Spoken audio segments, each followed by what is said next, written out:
Bonjour, j'espère que vous allez bien. Alors aujourd'hui, on va voir une nouvelle partie concernant toujours les suites. En fait, c'est la nouvelle partie, je dirais, parce que ce que j'ai fait au niveau de vidéo précédente était, c'est déjà vu au niveau de première année bac. Alors là, parlons de limite d'une suite. Voilà. Alors si UN c'est une suite, d'accord? Si elle admet une limite, autrement, si je calcule limite quand n tend vers plus l'infini de UN et je trouve que c'est quelque chose qui est fini, d'accord? L appartenant à R, mais j'arrive pas à écrire sur une ligne droite. D'accord? Et je trouve que c'est quelque chose qui appartient à R, et donc c'est quelque chose qui est fini. Je dis que ces suites, elles convergent. Ça veut dire qu'elles convergent vers une valeur précise, finie. Voilà. Et si elle admet cette limite, sachez que cette limite, elle est unique. La limite est unique. Voilà. Si elle admet une limite, elle est unique. Par exemple, vous avez passé un contrôle et vous devez calculer une limite. L'un de vos camarades a eu moins 1 sur 3 et un autre il a eu 2 sur 5. C'est pas possible. Une limite, quand on la calcule, ça doit être quelque chose fini. Et je dis bien que ça appartient à R, et donc ça peut être un nombre négatif. Même si, quand je parle au niveau des suites, je parle de l'ensemble N, oui, mais la limite, la valeur de la limite, ça peut être une valeur réelle, ça peut être quelque chose de négatif, il n'y a pas de souci. Bien, alors dans ce cas-là, j'ai dit que quand je calcule la limite et je trouve que c'est quelque chose fini, je dis que cette suite, UNN, est convergente. Autrement, elle converge vers une valeur finie. Voilà, convergente. Maintenant, on va voir quelques propriétés sur la convergence et la divergence. Alors, déjà la convergence, c'est que quand je calcule la limite, quand n tend vers plus l'infini de un, et je trouve qu'elle est finie. Divergence, c'est bien évident. Je dis que UNN, que cette suite est divergente lorsque je calcule limite quand n tend vers plus l'infini de un, et je trouve que ça vaut l'infini plus ou bien moins l'infini. D'accord? Parce que mais si parce qu'on travaille sur n que ça doit être obligatoirement plus l'infini. Ça d'une part. J'allais dire un truc d'important. J'allais dire quelque chose d'important. Bref. D'accord. Alors, propriété. Ah oui. Ah oui. Je me suis rappelé. Alors, pour la limite, quand n tend vers plus l'infini de un, ça se calcule de la même façon que ce que vous avez vu au niveau de limite. Je dirais au niveau de limite des fonctions. Juste au niveau de fonction, j'avais un x qui appartient à R. Mais là, en fait, toujours quand je parle de limite d'une suite, ça se calcule au voisinage de plus l'infini. Au niveau de fonction, non, ça peut se calculer au voisinage 0, au voisinage de 1. D'accord? Là, c'est juste au voisinage plus infini. On veut savoir comment elle se comporte, comment ces suites se comportent au voisinage de l'infini. Est-ce qu'elles convergent ou bien est-ce qu'elles divergent? Voilà. Les propriétés. Alors, on dit que si UNN est convergente, si vous trouvez que la suite elle est convergente et majorée. Autrement, est majorée, je trouve par exemple que UN elle est inférieure à 3, par exemple. Et j'ai déjà montré qu'elle est convergente. J'ai déjà calculé sa limite et j'ai trouvé que quelque chose finit. Alors là, vous allez dire que cette suite, pardon, si elle est croissante, si elle est croissante, je me suis trompée. Alors, cette propriété, qu'est-ce qu'elle dit? Si vous avez une suite, vous étudiez sa monotonie, d'accord? On va voir ça au niveau d'exercice. Par exemple, si vous avez trouvé qu'elle est croissante et qu'elle est majorée. Voilà, j'ai pris cet exemple que UN, elle est inférieure strictement, par exemple, à 3. Alors là, vous allez dire que cette suite, elle est convergente. Enfin, on va voir ça au niveau d'exercice. Et en fait, même au niveau de nationaux, ça se demande, voilà, qu'on nous les questions juxtaposées de telle façon. Montrer quelque chose par récurrence, et c'est souvent une inégalité. Vous étudiez la monotonie. Voilà, c'est déjà donné, montrer que UN plus 1 moins UN, elle est égale à quelque chose. Par exemple, s'il s'agit d'une suite arithmétique. Déduire qu'elle est convergente. Vous allez noter tout simplement que cette suite UN, elle est croissante. c'est déjà montré au niveau de question 1, par exemple, et qu'elle est majorée. Parce qu'on a eu que pour tout n appartenant à n, un, elle est inférieure strict à 3. Donc, elle est convergente. On va voir ça au niveau d'exercice.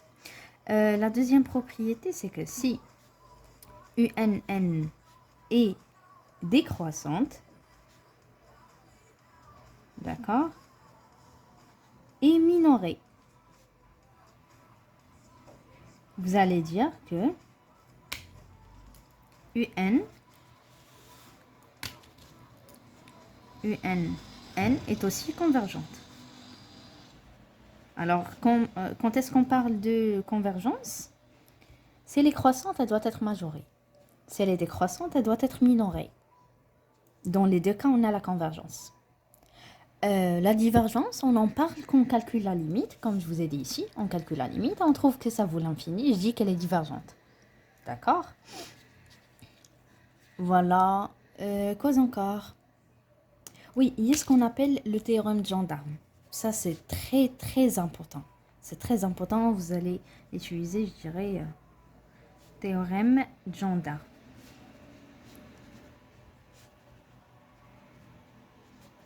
Alors, il dit quoi, ce théorème? Si j'ai deux suites, d'accord, trois suites, j'ai UN, j'ai WN et j'ai VN, sont trois suites. Voilà. Pour tout un appartenant N, bien sûr. Alors, qu'est-ce qu'il dit? Si vous calculez limite de cette suite, limite, on a dit que c'est toujours quand n tend vers plus l'infini, WN. Et vous trouvez qu'elle est égale à limite quand n tend vers plus l'infini de Vn et qu'elle est égale à une valeur qui est finie, vous allez automatiquement déduire que limite quand n tend vers plus l'infini de Un, c'est exactement la même valeur, c'est exactement L. Pourquoi ça s'appelle théorème de gendarme? Je dirais que c'est comme si une personne, elle est coincée entre deux gendarmes, voilà, qui le ramènent vers le poste, disons. Et voilà, vous devez vous rappeler de cette manière-là. On doit avoir les deux suites de côté et d'autres. Ils ont même valeur de limite, d'accord, qui est finie. Un autre truc, c'est que si vous avez... Vas-y. Si vous avez, en fait, si on a Vn, c'est flou, si on a Vn inférieur à Un. Voilà. Et vous trouvez que limite, quand n tend vers plus l'infini de Vn, elle est égale à l'infini, plus ou moins l'infini. Là, elle est égale à plus l'infini, moyenne. Mais c'est de même. Voilà. Vous allez vous dire que limite, alors, automatiquement, limite, quand n tend vers plus l'infini de Un, elle est aussi plus infinie. Alors, regardez. Si j'ai deux suites, l'une est inférieure à l'autre. Celle qui est inférieure, elle est divergente. Pourquoi? Parce que sa limite, ça vaut l'infini. J'ai directement que celle qui est supérieure va être aussi divergente. Voilà. Là, cette limite, ça vaut l'infini. Limite, cette suite-là, ça vaut l'infini. Quelque chose qui est supérieur à l'infini, bah, c'est l'infini lui-même. Donc, ça aussi, ça diverge. Mais, si j'ai limite de Un, ça vaut l'infini, je ne peux pas dire que limite de Vn aussi, c'est l'infini. Autrement, si j'ai Un divergente, je ne peux pas dire que Vn, elle est divergente. C'est pas possible. C'est pas parce que Un, elle est divergente, que ça tend vers l'infini, que sûrement, une suite qui est inférieure va aussi tendre vers l'infini. D'accord? C'est pas une bonne implication. Autre chose à ajouter, c'est que limite quand n tend vers plus l'infini de q à la puissance n. D'accord? Donc, si j'ai limite quand n tend vers plus l'infini, voilà, d'un nombre à la puissance n. On compare ce q avec le moins 1, avec moins 1 et 1, avec le 1, et voilà, 1 et moins 1. Alors, si j'ai le q, bien sûr, il appartient à R. Il faut faire attention. Ça appartient à R. C'est pas quelque chose qui dépend de n. Voilà, donc limite quand n tend vers plus infini de q à la puissance n. Je compare ce q avec. Si je trouve qu'il est inférieur à moins 1, inférieur ou égal à moins 1, s'il est égal à moins 1 ou bien inférieur, voilà, inférieur ou égal à moins 1, on dit que ça n'admet pas de limite. D'accord? N'admet pas que ce terme-là n'admet pas de limite. N'admet pas de limite. Si on trouve que c'est q, par exemple, limite, ici, je le note ici, limite, quand n tend vers plus l'infini, de 1 sur 2 à la puissance n. Le 1 sur 2, il est compris entre moins 1 et 1. Je dis quoi? Que sa limite, ça vaut 0. Automatiquement. Si q il est égal à 1, la limite, ça vaut combien? Ça vaut 1. D'accord? Limite, quand n tend vers plus l'infini, de 1 à la puissance n, ben c'est 1. C'est bien évident.